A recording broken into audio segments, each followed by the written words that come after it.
So good to see you again, Bill, because the last time we met was just a month ago in New York at the Global Goalkeepers event. And I was very moved by your foundation's recognition of Europe's leadership on global health and the fight against the COVID-19. The award is truly a collective one.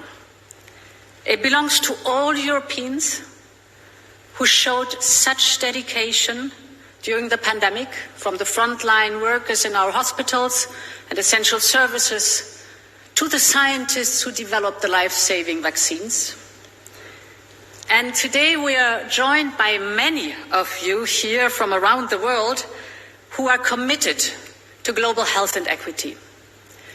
So I would like to use this occasion to reflect on the experience of the pandemic, not from a medical point of view, but from the point of view as a policymaker.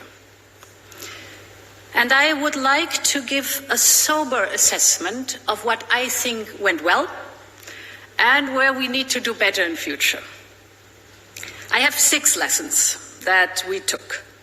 The first lesson, not surprisingly, is the utmost importance of solidarity and cooperation.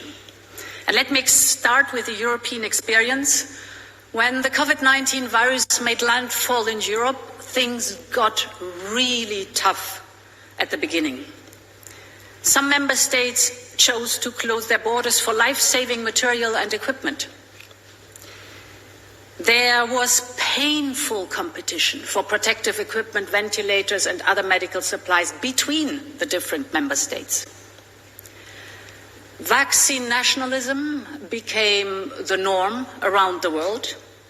And I can tell you, we Europeans had our tough and painful public discussions. But at a certain point, the European Union decided to take a different path, the path of solidarity and openness. We convinced member states not to close their borders, but to share equipment and personnel. We decided to buy vaccines together and not to compete with each other. We started the vaccination campaign on exact the same day in all our 27 member states. Yes, we started with low numbers, and that was heavily criticized, but we had a fair distribution. Disregard whether you are a large member state or a small one, a wealthy one or not so wealthy one. We decided not to close our borders for vaccine exports, but to introduce a transparency mechanism. And at this point, many, many thanks to your Prime Minister, the Alexander De Croo. If it weren't for you, you have been insisting on staying open for exports because you knew how important that is for the trust of the pharmaceutical industry in the location where they are. So today, over 80% of the European Union's adult population is fully vaccinated, while at the same time, we have exported 2/3 of the vaccines produced in Europe to the rest of the world. Solidarity and openness were the absolute preconditions to this success. My second lesson. Science doesn't exist in a vacuum. I believe it was no coincidence that the safest and most effective vaccines were developed and rolled out rapidly in open societies. Science depends on cooperation. It depends on education, on the protection of property, intellectual property rights. Of course, on proper data sharing. But it also depends on individual mobility, for example, freedom to move. And of course, on the regulatory environment and on translating results into products, services, and policies. All these factors empower scientists to do their best work and enable society to reap the benefits. My colleagues and I benefited enormously from the collective wisdom of scientific advice. From you, Professor Peter Piot, you were my personal COVID advisor, outstanding, the way you gave me on a daily basis guidance and advice. From my group of COVID-19 advisors handpicked by you, Peter, and also from the platform we created of 27 member states' government advisors. So it is transparency and accountability, our freedom of speech and the freedom of science that enable good policy making and innovation. And these are the values that democratic societies depend on and nurture. So it was democracies that developed the life-saving effective vaccines and that were best able to support their citizens when they needed our help the most. My third lesson is about the miracle of vaccines themselves. As a medical doctor by training, the importance of research and development is not news to me. But the pandemic made it very real for all of us. As you know, the outstanding mRNA vaccines did not come out of the blue. Their discovery, like all innovation, relies on long-term investment in scientists and their research.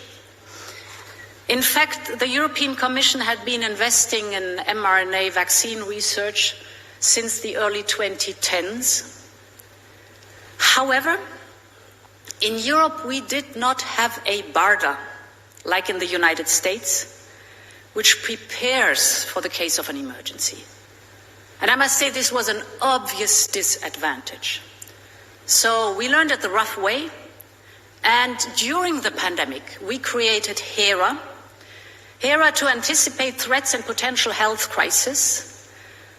Now, HERA works closely with our Horizon Europe program, the research program, to close the circle from blue sky discovery all the way to scaling up life-saving measures. Global cooperation in research and development is crucial for discovery. And that is why, for example, HERA and CEPI, Coalition for Epidemic Preparedness Innovations, for example, have recently signed a letter of intent. They will cooperate on developing next-generation vaccines, including for COVID-19, as part of our Vaccines 2.0 strategy. Horizon Europe is providing on a yearly basis contributions of 35 million, and I'm very pleased that our clinical trials partnership for HIV, AIDS, tuberculosis and malaria between European and developing countries has recently agreed to co-run calls for proposals with the Bill and Melinda Gates Foundation. Which takes me to lesson 4, manufacturing capacity. Having safe and effective vaccines is not enough. We all know that. We needed badly the manufacturing capacity as well as open supply chains. And I vividly remember that at the height of the pandemic, we saw shortages of all kinds across the whole vaccine value chain, from bioreactor bags to vials, from lipids to even syringes. So we set up a task force to work with industry, with global partners, to remove these bottlenecks. This helped ramp up the monthly production capacity in the European Union from 20 million vaccines doses a month at the beginning of 2021 to around 300 million vaccine doses per month by the second half of the year. And having learned this lesson, we have now set up the EU FAB, which is an ever-warm network of production capacities to quickly ramp up vaccines production in the future. Ladies and gentlemen, so far Europe has sent more than 2.5 billion COVID vaccine doses to 168 countries worldwide. And this is our 5th lesson. Cooperation and solidarity must be global. At the start of the pandemic, there was no appropriate global framework to allow for fair sharing of vaccines and other medical countermeasures. So we helped set up the ACT Accelerator and COVAX, which we financed with 3 billion euros, and we donated 500 million vaccine doses to lower income countries. But clearly, this was not a sufficient approach. More had to be done and more can be done. And this is why we took a different approach now. We are supporting developing countries directly through financing, through regulatory capacity building and technology transfer to build up their own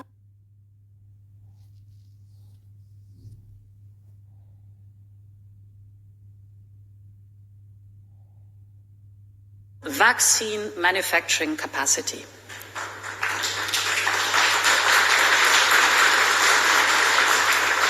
We're working with Senegal, Rwanda, South Africa and Ghana to produce mRNA vaccines that are made in Africa for Africans. And we are taking a similar approach now with Latin America. They've been asking us to do the same, and of course we responded positively, because this is the way to go. Regional resilience is the solution that builds global health resilience. And the sixth and final lesson concerns indeed the global health systems. Over the years, global health has been consistently underfunded and neglected. Not by the likes of the Bill and Melinda Gates Foundation, which is doing exemplary work, but by the governments. And the key is to be prepared, and this means keeping up the investment and keeping the focus in global health at all times, even now in these difficult times with completely different focus.